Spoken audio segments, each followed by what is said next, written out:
Hello, everyone, and welcome back to the Dirt Report. We're here. It's week 9. It's been a while since we've started this, and we are going at it again here after another week of just ridiculous outcomes left and right. Only a couple in particular, but first, of course, to introduce everyone here and welcome you all to the show. As always, we've got Taco, Jagged, Klimpse, and Miggs, and our special guest this week is IceCold coming over from Converse. IceCold, how you doing tonight? Oh, amazing. Hope you guys doing well. Yeah, I'm doing fantastic. I know Klimpse doing well, of course. The light shining off his forehead. Always got to get a good Klimpse diss in there to start off the broadcast. It Yeah. gets me nice and loose. Keeps the vibes nice and loose as well. But let's get into it. And as always, a recap of where we are sitting in every single league right now. Starting here in CR6, we are deep into stage 2, or at least 3 weeks into stage 2. So we are coming up on week 3 of play in both the Open and the Premier Leagues.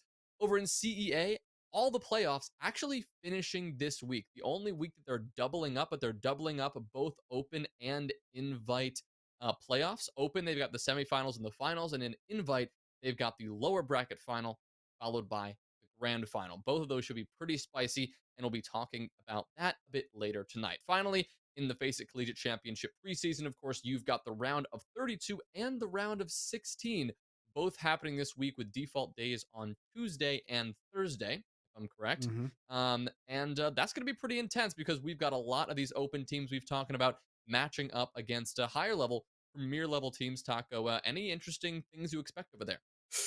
Again, a round of 32 is where you kind of get some really good matches, but you also get some pretty garbage ones. If I'm being honest, one thing I keep an eye on is Texas Tech versus MTU. I feel like that one's going to be an especially spicy one. But other than that, I Yes, think sir. a lot of these you could probably, you're a lot of the bracket challenges out there are going to look pretty similar in terms of the round of 32. Well, let's get into our first segment of the day. Something that I decided to call the good, the bad, and the ugly. There's no question mark on the side there, but you could hear it in my inflection, of course, because we're not going to call anybody ugly. So you Oh, stick a that's question rude. mark on there and it makes it okay, right? So starting with the good, let's talk about NCSUB, a team who's had a good week. Migs, what happened with NCSUB?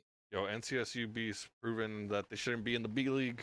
That someone from the admin powers that be told them a lie and forced them in the rec league. But they came out strong in CEA, won their match. They play Cincinnati this coming week, so it's going to be a tough test for Cincinnati more than NCSU in my opinion.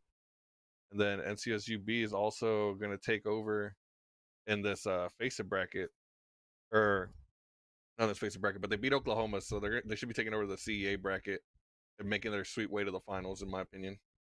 Right. They beat Oklahoma, and that's a pretty big deal because Oklahoma's still a premier level team here in CR6, and they're a team that has had a variety of inconsistent outcomes, but they have put up strong performances. Just last week, they took down Texas Tech, which is one of these top 8, top 10 range teams that usually you don't expect to be beaten like that. So theoretically, maybe is NCSUB better than Texas Tech? We'll have to find out later if those two teams ever cross each other. But yes, NCSUB, they had a very good week indeed. One more good team to highlight, though, that's Kettering Jagged. What happened with them? So Kettering has had a mixed bag like over the last 2 to 3 weeks. The big highlight though this week is their win over Akron.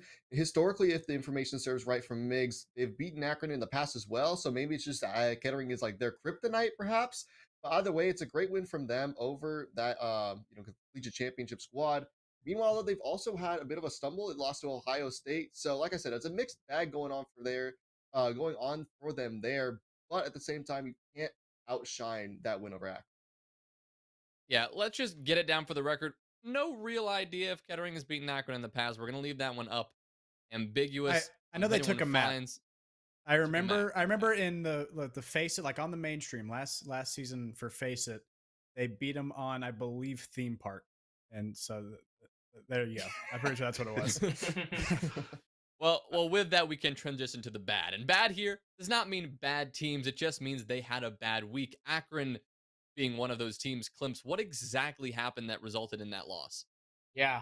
Uh, Jet dropped like 3 kills, and usually, if you know the story, it's a lot of weight on the frags of Matt and Jet. And Matt showed up. Jet didn't. I saw some messages of Jet wanting to snap his keyboard, but since they were in person, he wasn't able to do so. And yeah, I guess Kettering caught Akron on a really really ugly week for them, because Kettering is not a team that should be beating Akron, and Akron should not be losing to Kettering, even if it was 7-5, even if it's used as practice. Uh, they, you expect Akron to be winning. Indeed. And a one added tidbit there, Arv, the 7-time collegiate champion, Arv, who is now the current coach of this Akron roster, or one of the coaches at least, he actually stepped in and was active for that game. Obviously, that additional element could have shaken things up, I would think, for the positive. I mean, you put this historic player back on this historic roster, and theoretically, good things could happen. But you lose Mitch, someone who's been working with that roster a lot in the recent weeks. You've been building that chemistry. You swap him for Arv, and a whole bunch of things can get shaken up. So who really knows how that could have gone? I mean, the final team we've already talked a little bit about here. Their loss to NCSUB. That is Oklahoma, one of the teams who had a bad week. Taco. Yeah, Oklahoma, a real stinker of a week these last few days here. They were a team that was looking on the up and up, taking down Texas Tech in a best of one, I believe. So, take that for what it is. But after that, we're looking at 4 straight losses after a win against Akron B, against Penn State, NCSUB, Tulsa, and Virginia Tech. 2 of those games, I think, are pretty much, they should be must wins. Probably, I would actually, maybe not. Penn State has been looking pretty good, but I definitely think they need to be taking down a team like Virginia Tech if they are at the level that we said they were at last week. But again, these last 4 games have dropped them below 500 as a team this semester, and that's just something that's really rough to see. Yeah, Oklahoma's been one of these mystery teams, right, Taco, where we have seen really low lows, but also some pretty impressive Mhm. high highs, right? And so, as is kind of the story with collegiate and always, is that in the middle of the pack, as outside the top 4 and outside of open teams, like, you get in this middle area and it is a toss up week after week. One week a team like Kettering will come out and beat Akron. I mean, I have no idea how that happens. And then you go the next week and you lose to open teams. You lose to Virginia Tech. You lose to other teams that really don't make a ton of sense to lose. So that's just what we're dealing with here. And those are the teams that had the bad week. And obviously, we're going to get to everybody when we get to the power rankings, but wanted to throw in a couple of the highlights early. Now, finally, the final team here who had not a bad week because they didn't lose any games, but a team that won games, Taco, and looked, admittedly, quite ugly doing so. Now, this team, of course, is Purdue. We're close friends with them. We have one of their big boys on stream all the time. Laggers, usually sitting in IceCold spot. So when we say ugly, we just mean they just did not play to the standard that we're accustomed to seeing them play, Taco. Yeah. Um, I really do appreciate laggers streaming their games. You really do get a kind of a glimpse into how that team works. And when you're looking at them from an outside perspective, right? When they're struggling, you're kind of like, you're kind of assuming, are you seeing them in the grand finals or losing maps to Converse? You're probably like, okay, they're a team that's real, like, they're real just professional. They try to get the job done. They can bounce back from anything. They're just unflappable, right? But then you see their streams this last couple weeks and thoroughly flapped was the folks in Indiana. It was a really rough week for them. Again, they didn't lose, but it's just the kind of stuff you're seeing is stuff that was pretty uncharacteristic from them. And the thing is it's shocking for us because we know how good they can be, and so that's kind of why we see them in this area where it's like it's kind of ugly, but kind of not really. That's that question mark kind of aspect. Right. I mean, they almost lost a map to San Jose State, which is a team that last week it was at that 25 spot on our list, and a team that really has no business taking a map off Purdue. I mean, they are making their way into the top 25 and they're putting up very impressive numbers, but the teams in the top 4 generally destroy even the teams in the middle group of the top 25, let alone these open teams who are finally making their appearance. And yeah, Purdue troubling all around. Obviously, it sucks to be saying this given that we were granted that little perspective into their comms and into what their Mhm. game was like because we saw those streams. But in seeing so, you really see the bickering and the back and forth and the lack of harmony in that roster that we have come to expect. So don't mean to hang on them for too long, but really just want to see them play up to the standard we know they can play in the coming weeks. But with that out of the way, let's head into the power rankings, right? Let's head into this top 25 and take a look at the week 9 rankings that we have worked so hard on here. So you can see it on the screen in front of you, week 9 of our season here, all the way down. We're going to do what we do as always and start at the bottom. Today, though, we're going to focus on doing it by group, the order of every single one of these teams. In some cases, very relevant, especially the top 4. But when you get down to this bottom 4, this bottom area here, sometimes it's just so freaking hard to put one team over the other. And so with this bottom team, especially from Alabama, NJIT, San Jose State, and UNCC, this is, you could consider it a group of 4 because it is a completely unknown element which team is better than the other. But let's start with UNCC, Klimpse. I mean, why are they here? Why are they at the bottom? But making an appearance when last week they were not on this list. We kind of earlier when we were talking today, we wanted to showcase some of those some more teams in that bottom area that have been hanging around for a while.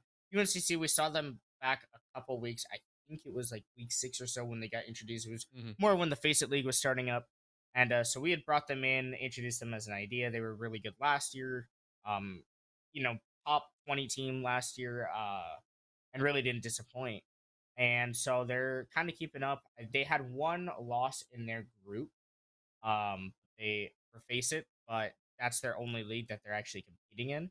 So they did beat Miami, who has had good games with certain players on their roster, but obviously without having someone like Soup to really help them out, you don't see there as strong of as strong of a performance from the Miami There we players go.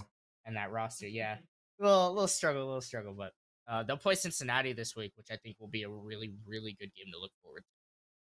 Yeah, Cincinnati is emerging as one of those top of the top, cream of the crop open teams, right? Like they haven't lost a game. I don't think, Taco, maybe you can confirm this for me by taking a look at their match history really quick.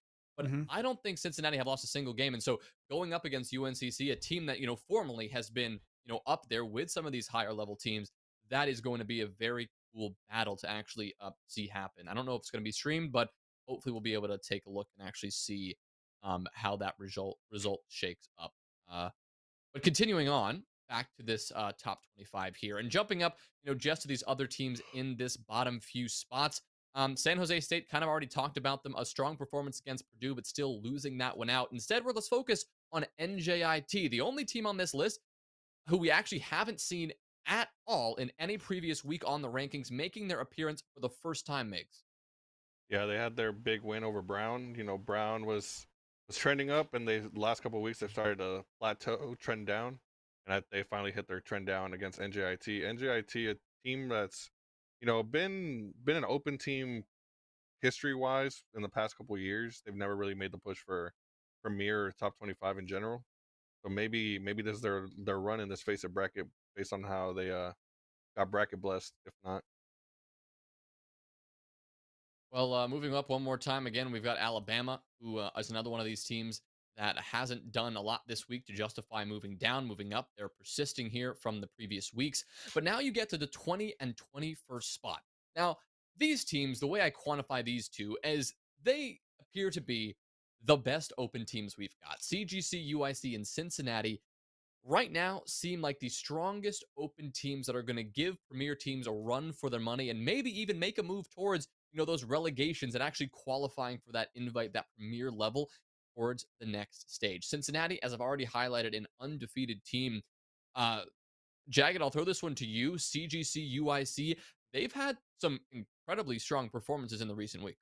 Yeah, no, especially just last week they had a pretty dominant win over UNT. I believe it was a 7-3, 7-3 win over the North Texas squad.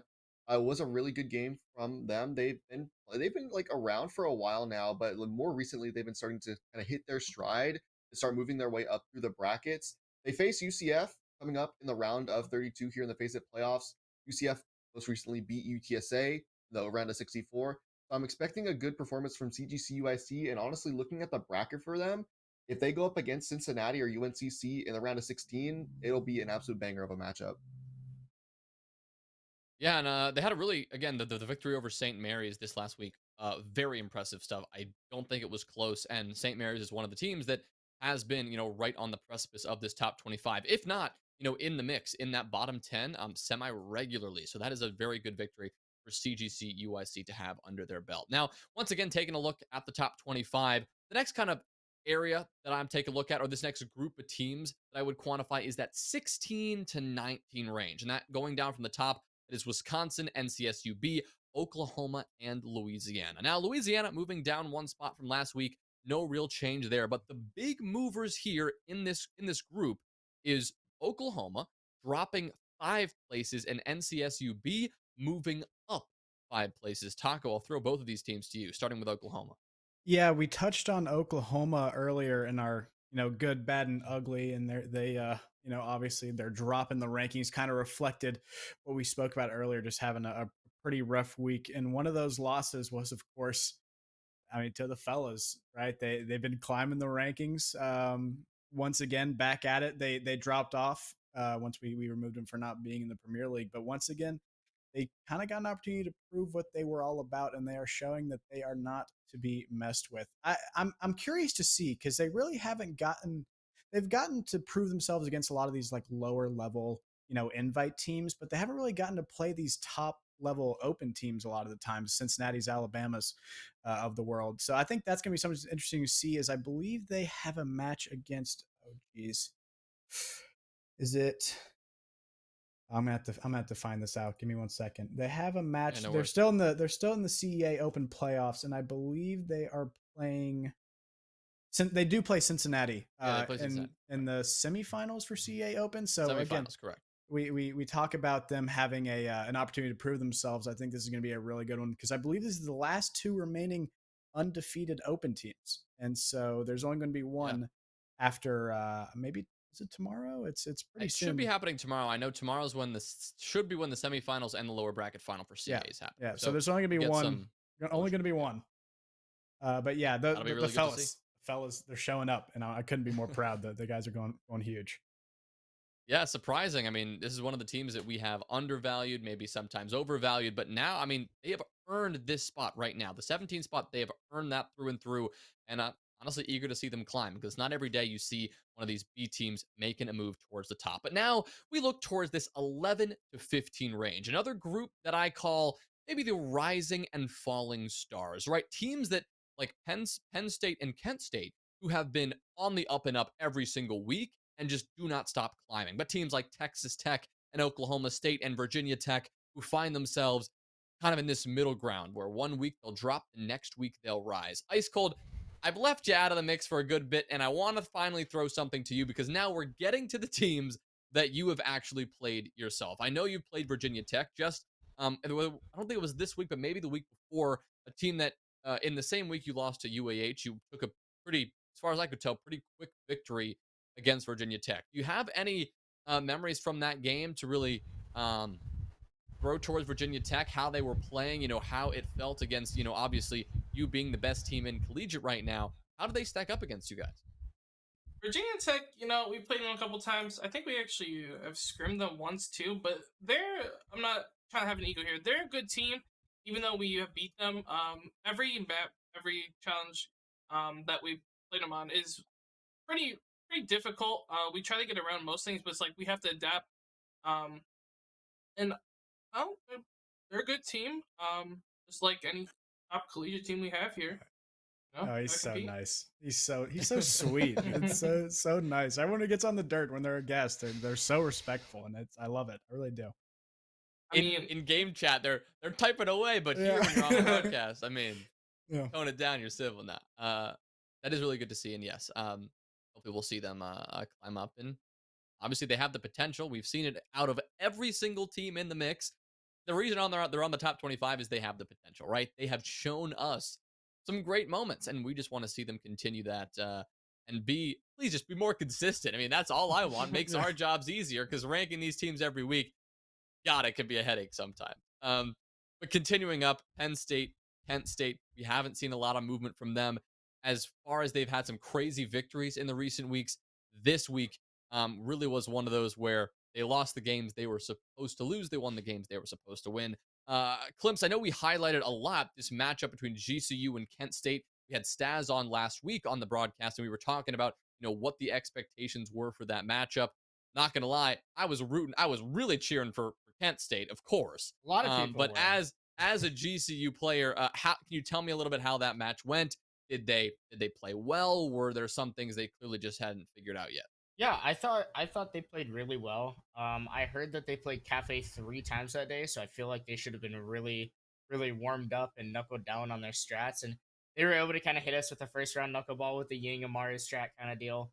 But when it came into they had a lot of thrown rounds, and I think the game would have been much closer. I still think we would have sealed the victory because I felt that our attacks were just really strong, and I don't think their defenses were able to hold up as well. But they had a lot of of attack rounds that they could have won themselves had they chosen some better post plant positions and different things like that. I think that as they become more experienced, play these better teams more and more, I think they're gonna be a better team. But I think that they took it to Akron on Cafe pretty well. I think it was 8-6 for them. And I've known that they've been doing very well. So overall, I think it was a good game. It was kind of ugly in between for both teams. They had a lot of throws. We had a lot of throws, but I think the game went as expected. Well, we talked about again the rising stars, but what about one of these falling stars? I feel like Texas Tech, instead of being one of these mid-range teams that's inconsistent, they were one of these upper teams. I mean, they were up there with the best of the best, especially last semester. They were nuts. But right now, they've been falling off the horse, falling off the wagon just a little bit. Jagged, what's been happening with Texas Tech, and why have they dropped another spot down to number 11? I mean, they've really just been really inconsistent over the last little while. We spoke about them earlier on in the day. They lost to Oklahoma, which Oklahoma not a bad team at all. They've been kind of on their horse. They've been moving up in the rankings. But at the same time, Texas Tech, they haven't been winning the games that they really should be winning, and the ones that they have been winning, they've been a lot tighter than what you really would expect from them. And there's been times where you expect Texas Tech, you're like, are they going to disband? Are they going to stay going? And I feel like once a month, you always hear the talk that they're going to disband. So it's hard to keep track of what exactly that's going to happen with that. Right, and now as we finally reach into the top 10 here, a good time to remind everyone that we are live and interacting with chat. I know, taking a look at chat, seeing your questions, seeing your messages. I see one in there that's a question: who won the last semester before Converse? Now, anytime you ask who won fill in the blank semester of Collegiate Siege, you're gonna have the same answer every time, at least for the last 2 years going, and that is Akron.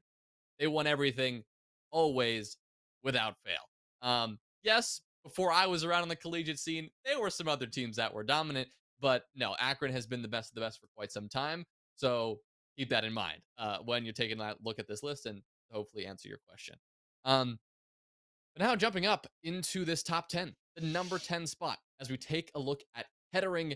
Now, this is one of the mysteries. I did not think we'd see the day where Kettering would crack the top 10. But after a victory over Akron, a team I just spent a few minutes hyping up, they're going to jump 4 spots and they are going to take the number 10 spot. Taco, how the heck have they made it this far? I couldn't tell you, Jonah, if I'm being honest. I mean, the thing is, Kettering is a team that is probably, they're situated pretty appropriately, I would say. I think they were a little low these last couple of weeks just because they had a rough couple of weeks. But, they've taken down teams like Oklahoma. They've taken down teams like Texas Tech in the past. So they're no stranger to these top level invite teams. That being said, taking on Akron, I think we'll get into it a little bit later, but I really do believe that they are kind of showing that they are capable of some great moments. Is that consistent? That's really yet to be seen, but they are capable of having some really high highs, and that's something that is going to get you pretty far in a place where a lot of teams' highs are just around middle level. All right. Well, speaking of, I mean, Kettering, they also had a game the same week they beat Akron. They also lost to Ohio State. That's right. Which again doesn't make too much sense in the grand scheme of things. If you're good enough to beat Akron, you should be good enough to beat Ohio State. But you could chalk that up to Ohio State having a great day or Akron having a bad day. And I suspect the latter is a little bit more true in this situation. But that jumps us up right into this next clump of teams, this 6 to 9 range. You've got Nice. GCU at number 6, Michigan Tech, Tulsa, and Ohio State. All of these teams, once again, have not moved from last week. They are all in the exact same spots, and there really isn't much reason to move them around. GCU beating Kent State, winning the game they're supposed to win. Same thing goes for Tulsa. Ohio State, had they lost to Kettering, we'd see a little bit of a flip-flop there, but we're not seeing that movement simply because they, again, won the games they were supposed to win and lost the games they were supposed to lose. Or in this case, most of them didn't actually lose any games this week. But now, finally, let's jump into the big boys. Let's jump into the top 5, because for the first time in, I think, the entire, maybe other than week 1, we are seeing a new team crack the top 4. UAH, Alabama, Huntsville have jumped over Akron, who were previously sitting in that 4 spot, and now claimed it for themselves. Before we go around the room, because I do want to flesh this team out a good bit, Migs, talk to me about just why this shift occurred briefly, and what do we think going forward? Yo, UAH is kind of like that sleeping giant. They had a lot of dormant weeks. You know, they're blaming their losses on lack of practice, on they're just getting by. But they were playing the King George tournament all summer long. Same 5. They've been practicing or playing together at least since maybe almost 2 years together for at least 3-4 of them as a core. You can't really throw the lack of practice excuse in there, but they're on the rise, and now they say that they don't have time for practice. So when they lose, I don't know what excuse they're gonna bring out, but they're out here. They beat GCU. Mason might have hit the space bar a couple times, jumped over a couple shields. Bro, I'm so tired of this joke, man. but Attack a Turn has a hit list, man.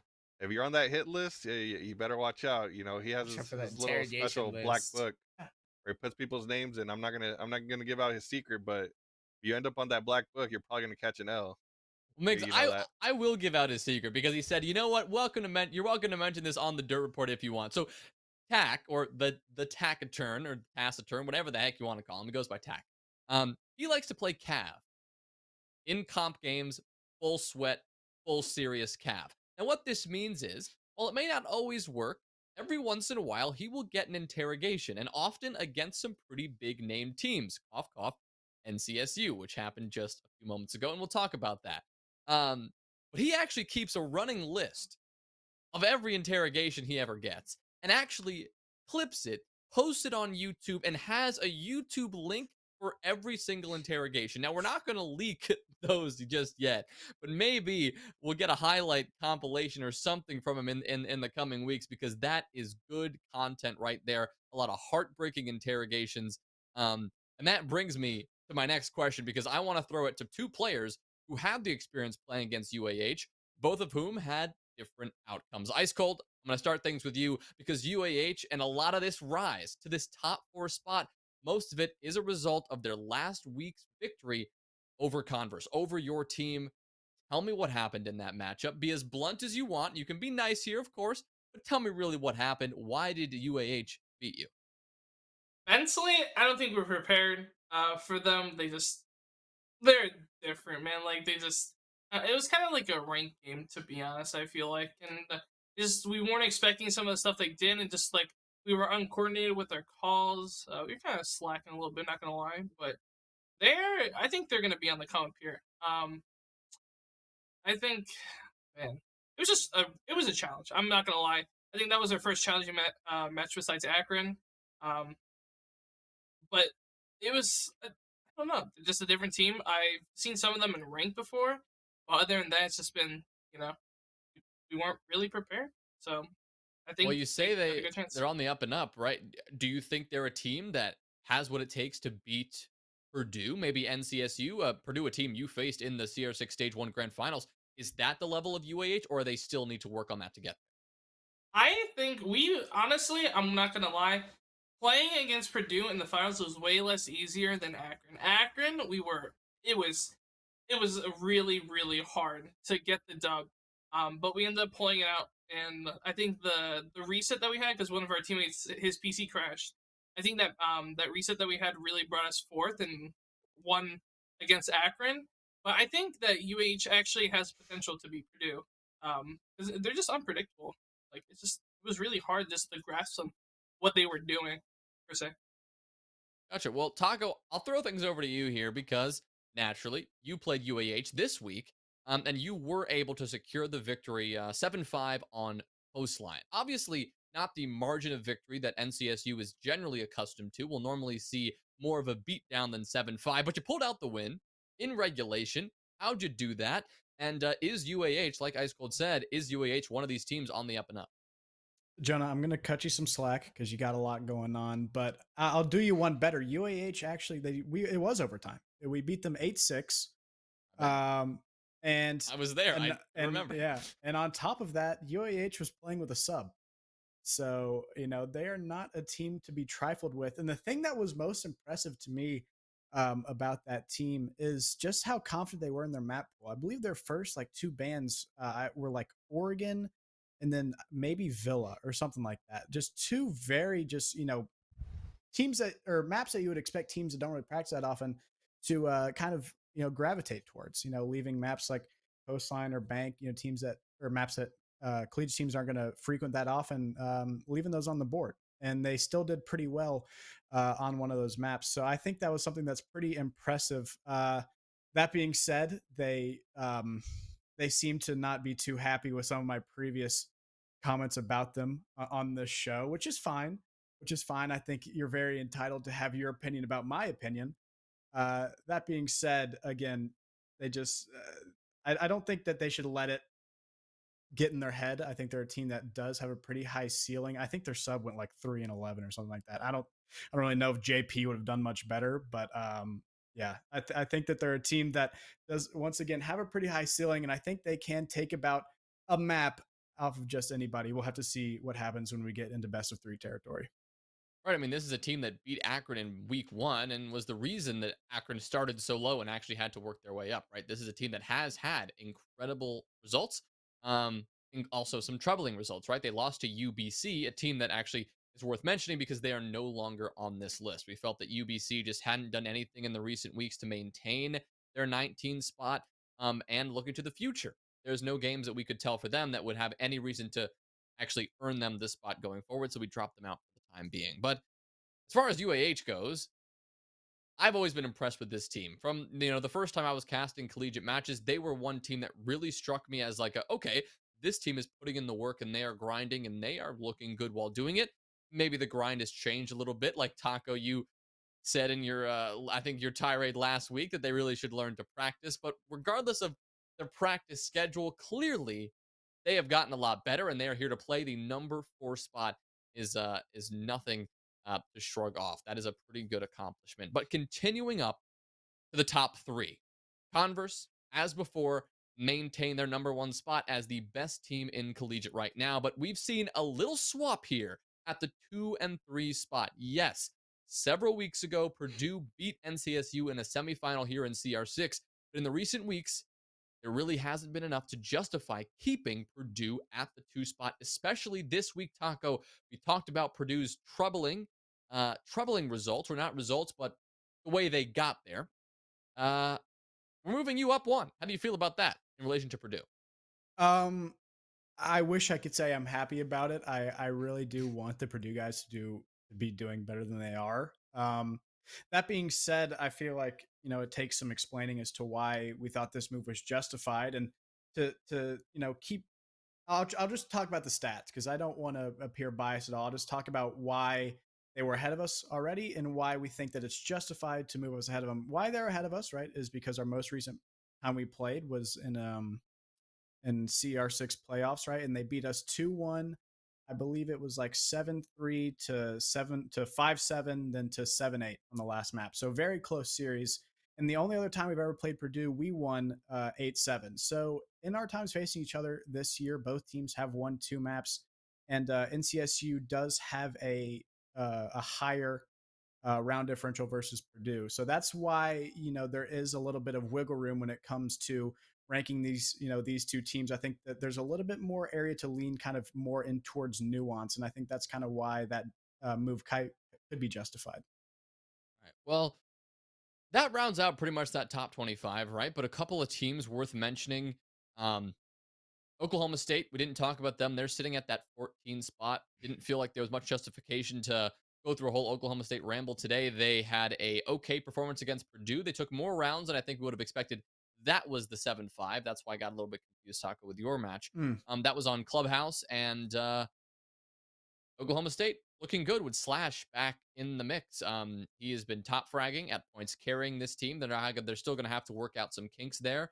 But a team that has been sitting in this middle spot and is unclear if they're going to drop or if they are going to continue to rise. So we look down towards teams that are on the edge as well. I already talked about St. Mary's, Jagged, UNT, still in the mix, still on the edge of possibly bridging that top 25. But one more team, Taco, I'll go to you one more time again, because we got to talk about Auburn here. Now, I know that might be a little bit surprising because we haven't mentioned Auburn at all over the last few weeks. They're a team that used to be worth mentioning, and they're starting to come back into the picture a little bit. Not top 25, but near it. Taco, what do we have to say about them? Let me tell you something, Jonah. I'm good buddies with a lot of the players on Auburn, and watching them play breaks my heart. They're a team that they're like, each player, when I talk to them individually, like, dude, I don't know why we don't practice. Like everyone, like I want to practice and everyone else just doesn't want to. And I talked to another person, like I wanted to practice, everyone else just doesn't want to. And so it's that kind of thing. And it breaks my heart because those guys, they got gumption. I'll say that. And unfortunately, it doesn't seem like that gets them very far. That being said, they're still in it here in the FACEIT playoffs. But speaking with them, it doesn't seem like they're very confident about their chances so far. So if you had Auburn going deep on your bracket challenge, hopefully you didn't bet any money on it because that might be rough for you in the future. We mentioned the bracket challenge. I'm glad you did. The bracket challenge is well underway. If you filled out that bracket for the credits that FACEIT is so generously, putting up for grabs, as well as the one dirt spot that we've got up for grabs as well, you win that challenge, you get a spot here alongside us to go through the banter. And as I mentioned last week, you might be able to replace Klimpse, right? Because that would benefit all of us, to be fair. Right. So we would love to see you. We would love to see you on the broadcast. So make sure to keep updated with those picks. See how your bracket's doing. I'm sitting tied for number 2 right now. I'm doing really well. I know Laggers my is. bracket was awful. Taco That was is so really bad. throwing. Jagged, how do you guys have a bracket? Miggs, you got a bracket? How's it going? I technically have 2 brackets because I guess when I edited mine, I saved it as a new bracket. My original bracket, though, I think I did probably maybe 70% of the first round matches correct. So I'd say it's pretty solid given my last season's bracket. I'm not gonna lie, UTSA's kind of thrown my bracket out the window, man. Thought they had a free ride in You their need little to stop section. picking UTSA. You have nothing to do with that team, right? You're not allowed to be associated with them. And ton we trust, but hey, UCF, hit them with the backdoor slappage on Oregon. It was like 7-1. Like UCF was inside Jonah. like SEAL Team 6. Jonah. I had not only did I have Illinois State winning their first round game, I also had St. Clair winning their first round game. I don't know if I just because they're both those teams at the bottom bracket. I don't know if I just started phoning it in towards the end, but man, oh man, the bag has been fumbled, and so that's really on me. So if anyone wants my spot, you probably can have it for free. Let me pull up mine. Yeah, I think we got through the power rankings all right, but let's get into the real action here. This is what you're here for. You're here for the spice. You're here for the drama. And let's go into it here because I know I tasked everybody with coming up with some sort of bold take, and whether that is just something you want to get off your chest or just a bold prediction or something that maybe you think that everyone else may not be ready for and you want to throw it out there, this is the time to do that. If you're in chat and you want to throw out some hot takes, go for it. Go for it right now because we're going to go around the room. Klimpse, I'm going to throw it to you right away. Hope you're ready because you've got a bold take, spicy coming in. What do you got for it? I think that in the FACEIT preseason playoffs here, 2 of the teams that you see in the top 4 right now are not going to be in the top 4. Are not going to finish in the final 4. So traditionally, right, one would favor Converse, NCSU, Purdue, Akron, or UAH. You're telling me 2 of those teams not going to be in the top 4 of the FACEIT bracket? Yep. Who could possibly take their place? Because it's not going to be GCU. I think that you're going to see a really tough fight with MTU upside. I think that you're going to see some interesting places with actually GCU and UAH is kind of a picture on my mind, and Akron and UAH as well. So I think UAH is gonna really have a tough time breaking that. I'm talking top four, as in the top four that we have this week. So I'm saying that UAH, I don't see them making it, because of having to go through Akron. Even though they have won and it's very possible, I just think that it's gonna be tough for them to. I don't have as much faith as I have in other teams such as Purdue or NCSU. I will admit, Klimpse, that as much flack as I give you and GCU, I think you and UAH should theoretically meet, all things if all things go well, in Hopefully. the round of 16. Um, and I believe I had you as the victor, but we're gonna keep it on the down low. We'll see. We'll see how that one goes. Migs, your turn, my friend. Yo, my hot take. I love them Purdue boys, but I don't think they're making. I don't even think they're making top 8. They're they have the potential to lose to Tulsa as long as they beat RIT in the round of 16. I think Tulsa could upset them right there. I don't think Tulsa makes the top 8. Oh, Alrighty. ooh. Purdue's been having some rough games. Is it that rough? Guess we'll have to see. IceCold, your take. Not a cold take Man. though. Not a cold take. I've been trying to think here of something that is special that is going to impact what people think about me. I just really can't. I think I'm too much of a nice guy. I really can't. I can't think of one like off the top of my head. I really can't. I can't. We'll come back to you. Maybe you got some spice. Maybe you can conjure up some evil demons from inside. Get the devil on one of your shoulders. Speaking up here, we'll come back to you though. Jagged, what about you? You got anything for us? Yeah, so I'm going the opposite direction of Klimpse here. I'm gonna say that UAH is going to beat Akron when they meet in round 4. But before that, I'm gonna say that Santa Cruz is gonna be GCU going into round 3. Santa Cruz beating GCU. The I Santa have, Cruz I have, yeah. Slugs? Yup, The Slugs? slugs. The The slugs, slugs. That's baby. it. The slugs. I'll be embarrassed. Any reason for the take, Jagged? You want to get it out there just to throw in the spice, or do you I have just- some? Yeah. No personal flack. I just know that GCU, they've been a bit inconsistent the last couple of weeks. They have been cutting a lot of close maps. And honestly, I've never seen Santa Cruz play, but any given Sunday, any given Sunday, I feel like anything can happen. I So, hate Jagged's logic so much. No, Never seen them play. never They seen them beat play, GCU. but I they love beat it. GCU. So, but regardless, I still think UAH is going to make it down through the top 8, and I do think they will beat Akron in the following round where they would face them. All right. So shout out Santa Cruz Slugs. If you're watching, I don't know if we've ever spoken about the Slugs here on broadcast. I'm not sure if they would be watching, but if you are, clearly you've got a supporter right here. So, Got you. Jagged, thank you for that. Taco, it's hot take time. It's prediction time. Whatever you want to throw in there, go for it. Let's hear some spice.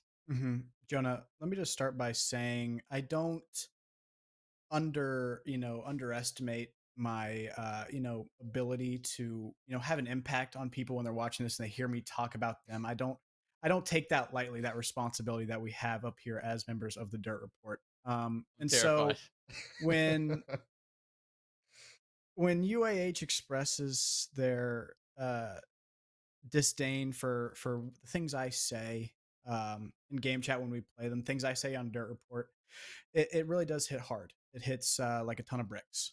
And so I'm going to choose my next words extremely carefully. Okay. The 5 players at the University of Alabama Huntsville absolutely suck. They are so incredibly bad. The fact that they are in a top 4 position in collegiate is all the proof you need to see that collegiate's a joke. An absolute joke. Those guys, I watch Unscrupulous's streams and he's sitting there looking like he's playing a board game, I looking think his down chin on is his on monitor. his monitor. I think his chin is on his monitor. Like rests on it. It's honestly absurd. That guy's got the biggest gamer hump I've ever seen. But I want to say this. They play Akron tomorrow, right? And I wanted to, talk about Akron's loss a little bit because they did lose to Kettering, right? But let's take a look at what they were doing in that game, right? They had Arv, but that's not, obviously I think that you can just substitute one player out and it's not a huge deal. But another thing we didn't really mention is that we also had, I believe, Jobu on a new role on hard support. and you had Arv, I believe, taking his spot. So again, you have players trying to learn new roles, and things might not be incredibly smooth, especially if you don't really have as much time as you want. Get that practice in. And so I think they're a team that's only going to continue to get better as these new players kind of understand their roles. As Jobu is a player that is really heady and he can learn roles pretty quickly, from what I understand. And so I think that they're a team that's going to situate pretty well. And so I think that tomorrow, when Akron and UAH face off, I don't think it's going to be particularly close. I don't think JetCon is going to poop the bed once again. I believe that he is going to actually play like himself, and UAH is going to get absolutely run over. And I think we're going to see them out of the top 4 pretty quickly. If you were to face a team, I mean, given all you've said about UAH, who would you rather face in the grand final, UAH or Akron? UAH, 9 times out of 9. Noted. All right. Yeah. Well, I think I'm legally required to say, as Rai has so eloquently put in chat. Let me read his message here. The opinions of my team captain do not reflect the opinions of his teammates. Noting that NCSU is not culpable for anything that Taco may have said on broadcast. But no, that is a solid take, and we'll see what the UAH boys have to say about that one. Haven't seen him in chat here, but I'm sure they're toiling away elsewhere. Putting in the work, putting in the hours to prove you wrong, yeah? Yeah, well, when they beat Akron, I'm sure they'll have some really nice, snarky, passive-aggressive messages to give me in all chat after they lose, something about how they're glad we're overrated, that kind of stuff. We'll see. All right, we will see. I will throw in my hot take into the mix. It's more of a prediction take. Purdue is facing not Oklahoma State, Ohio State. Oh, actually both. They're facing both Oklahoma State. No, I'm wrong, because they already played Oklahoma State in Premier. Purdue is facing together, Jonah. Purdue is facing Ohio State. Purdue is facing Ohio State this week, and if Ohio State know what they're doing in terms of map bans, I think there's several maps that they could go to that they would actually beat Purdue on. I think we can see a big upset here. Ohio State over Purdue, because Purdue have been in shambles. I mean, in shambles. They have looked atrocious this last week. And I have been hearing a lot of reports that their team is crumbling and falling apart. Obviously, that's not quite true. Exaggerating a little bit, but players that are normally popping off, Mila has been just completely shut down for like 3-4 weeks. He has been really struggling, and those problems are just compounding and turning into more problems on this Purdue roster. They need to get it together, because yeah, stage 2 is important, but stage 3, when the collegiate championship gets into full swing, and I mean, all the marbles are up for grabs, that is when things are going to get hairy. So Purdue, watch out, because Ohio State are coming for you. That's my take here. No laggers on here to debate that with me, but I think we will use this moment as an opportunity to move on and take a look at some of the upcoming matches. The last thing we do before we close out the show for tonight, take a look at the important matches that we've got coming up this week across the variety of the leagues, and throw it around the room and see any of the predictions. We'll save the best one for last. And if you know what's going on, you'll know what that one is. But we're going to start over with the match we've just talked about. Akron versus UAH. That is the CEA Invite lower bracket final. I may or may not be casting that one tomorrow, so take a listen for that. But UAH, Akron, IceCold. You know both of these teams somewhat well. Who do you think is going to win? Akron, no doubt about it. UAH, I'm going to say this now. I'm going to agree with Taco here. They are a ranked team. They are not that good. It's just they just do unpredictable things that you can't counter, and it hurts. And we were a little bit frustrated when we played them, but just Akron all the way. Akron number 1. All right, Miggs. Every time I go with Akron, they choose to choose violence, and they take it out on the next team they play, and then they like struggle bus it. Oh, I'm gonna take Akron. I want to see some pain against UAH. Let's see if Hackaturn busts out his hit list. Maybe we see Arv on the hit list, or IMAT on the black book. But I think that Akron will take it out on them. Maybe it'll be like 7-3 and like 7-2. Catch up on their previous faults against them. All right, Klimpse, what do you think? You have Akron for sure, because they're beating the King George lovers. Plain and simple. All right, Jagged. So in my mind, this is the first of 2 UAH Akron matchups in the next couple of weeks. This one, I have Akron winning since it's the lower bracket final. Next time around, though, I do have UAH winning that one. That one would be in the Collegiate Championship preseason, Yes, right? correct. The group of 8, if I do recall. And Taco, we've already heard your thoughts on this. I assume you're going with Akron. No, I think UAH probably pulls this one out 2-0. No, I'm kidding. Jonah, come on. I was gonna I'm get really kidding. upset. I I'm was just gonna throw kidding. in You think stuff. there's gonna be another grand final that IMAT doesn't play in? You're out of your mind. Nothing against UAH. I mean, obviously a lot against UAH. I guess I've already kind of that ship has sailed. I can't really take the nice route anymore, but which is fine. But I think IMAT does not let another grand finals slip from his grasp. So I think we're gonna see Akron. All right. Well, of course, we'll have to see that game again. Both the losers bracket final and the grand final happening this week. We don't know who's going to be playing NCSU in that grand final just yet. But when we do, be sure to share your input with us in our DMs on Twitter. Maybe we'll get some predictions going in the limbo between dirt reports. But the next game, in CEA Open, 2 games are going on. The semifinals. One is Purdue versus Wisconsin. That one probably shouldn't be too close. But Cincinnati versus NCSUB, both of these teams we've talked about as some of the best open teams out there. This one is going to be fun to watch. I don't think it's going to be streamed, at least on CEA. They're focusing on the invite matches. But I hope it's streamed somewhere because that is going to be a banger. Who do you think is going to win? IceCold, starting with you. Personally, what were the teams again? I'm sorry. Cincinnati and NCSUB. Oh, Not well, familiar with them, no worries. I really don't know. I'm just gonna go with NCSU then because Carries the name weight. Gotta do it. why not? Miggs? Yo, I've been riding the NCSUB train before everyone else in this group chat, so I'm going to go with the NCSUB. But I think Cincinnati might take a map off of them. Just the unpredictability of Cincinnati is going to be their first real true competitor. That I think they'll still take a map in this series, make it a 2-1.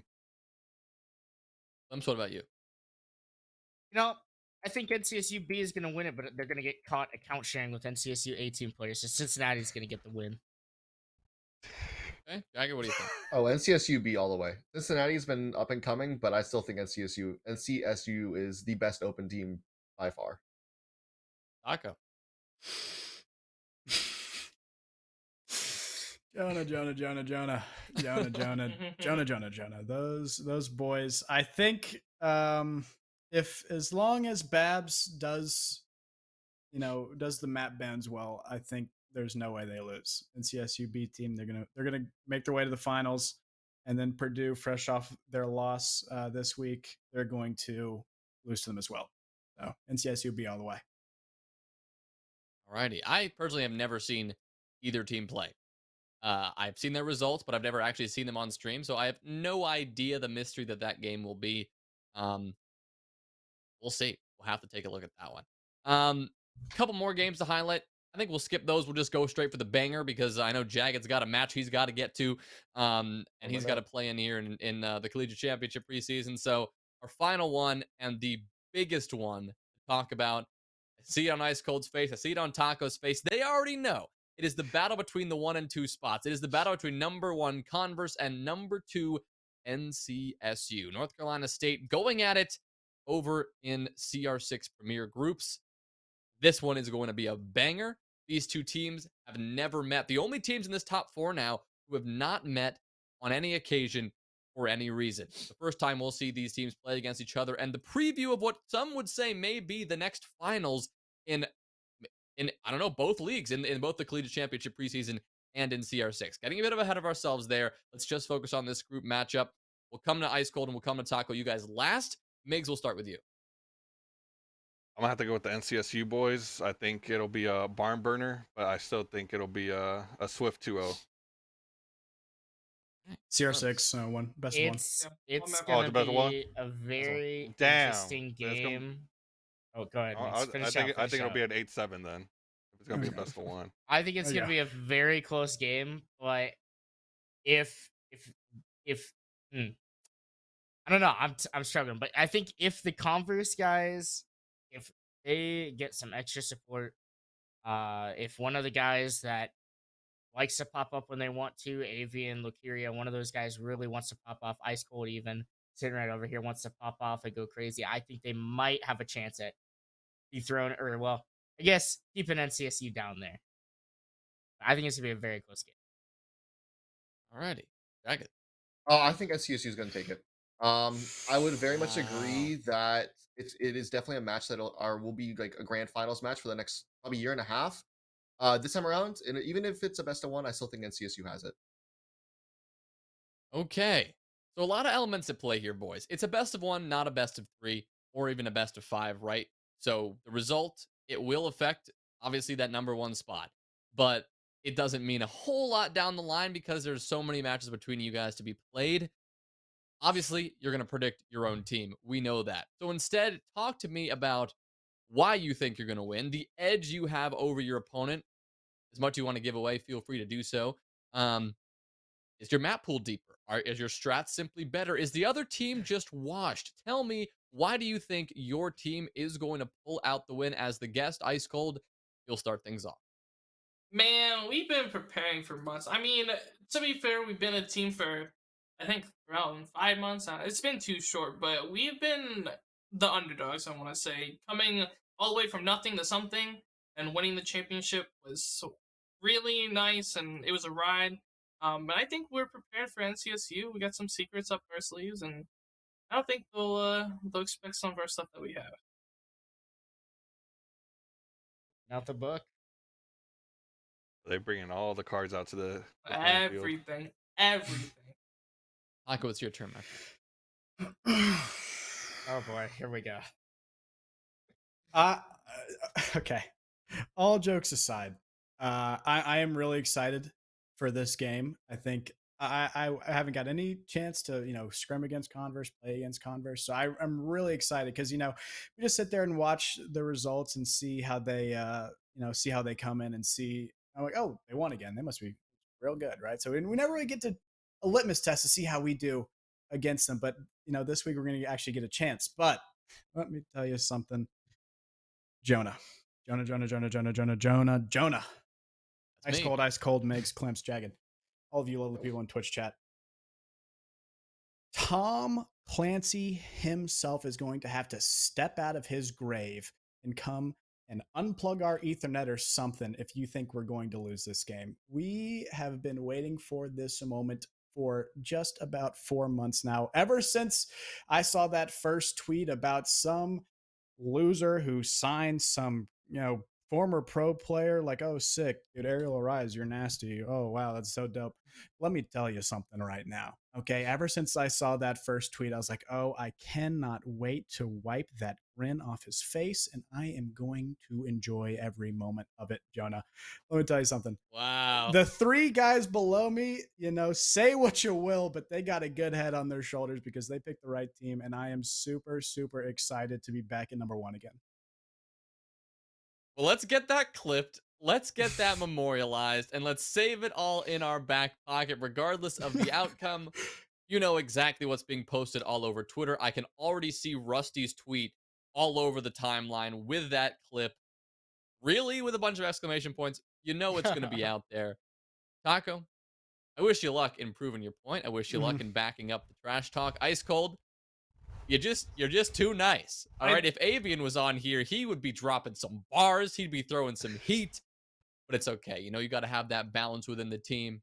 We understand that. IceCold, appreciate you coming on site. It's been a blast. We only have, one more thing. I mean, I'm taking a look at chat for some questions. There was one question talking about FSA, Full Sail Armada, a team that, Taco, I don't know if this is directed to you for some particular reason. I took a look at their stats and they didn't do well in their group. They had a very challenging group, probably one of the toughest groups you could have in the collegiate championship preseason. They had CGC, UIC, UNCC, and Oklahoma State, all teams that are on this top 25 in that group, which makes that group very unique. But Taco, anything to say about Full Sail that I haven't already said? I think they have like 7 players that all queue FACEIT 10-mans at the exact same time. So maybe if they got out of the 10-mans and started scrimming, they might actually do a little bit better. That being said, they have like 130 ping on Central. So just playing with them and against them is absolutely atrocious. But I don't know. I guess I mean we played a game and I played a 10-man, I believe, with a lot of them on my team, and I was just recently coming off an illness, and so I didn't really have a lot of energy, and I thought maybe they thought I didn't like them too much, which is fine. You're allowed to think that. But yeah, you know, honestly I think they have some pretty good players, but you know, that I don't think I have anything else to add to that. I have a All right. question for Taco. Well, Mhm. let me throw it out there. Are you gonna make sure you use both your rehosts when your guys' internet goes out against There's, Converse? bro, 2 rehosts and a best of 1. I know Tango's producing this stream right now, so he's gonna hear this. It's honestly one of the most absurd things I've ever heard in my life. And yes, we will be using both of them, and I believe we get 15 minutes, right? 15 minutes to get back in the lobby. So yeah, we were really long best of 1. We're ready For the we're ready- record, we're ready all context 2 for this. It's- Context for this is NCSE was forced to forfeit to Texas Tech because of some troubling internet issues and only used one of their rehosts and then forfeited instead of using both of their rehosts because nobody read the rule book. Yeah. It happens. It's a common thing at Um, NCSU for some reason. All right. Well, if we don't have anything else, it is going to be hopefully a fantastic week of games. We've got so much going on, especially in CEA and CR6. Face it, we're still in that round of 32, so still games developing before we get in that round of 16, in that round of 8. Keep an eye on those prediction brackets. Keep an eye on all those outcomes because it should be an exciting week here in the Collegiate Siege ecosystem. And hope you all have some fun matches to watch and fun matches to play. Thank you all once again for tuning in. IceCold, Taco, Jagged, Klimpse, Migs. Thank you for coming on the broadcast as always. We'll see everybody next week for another episode of the Dirt Report. But until then, stay well, have a safe week, and so long.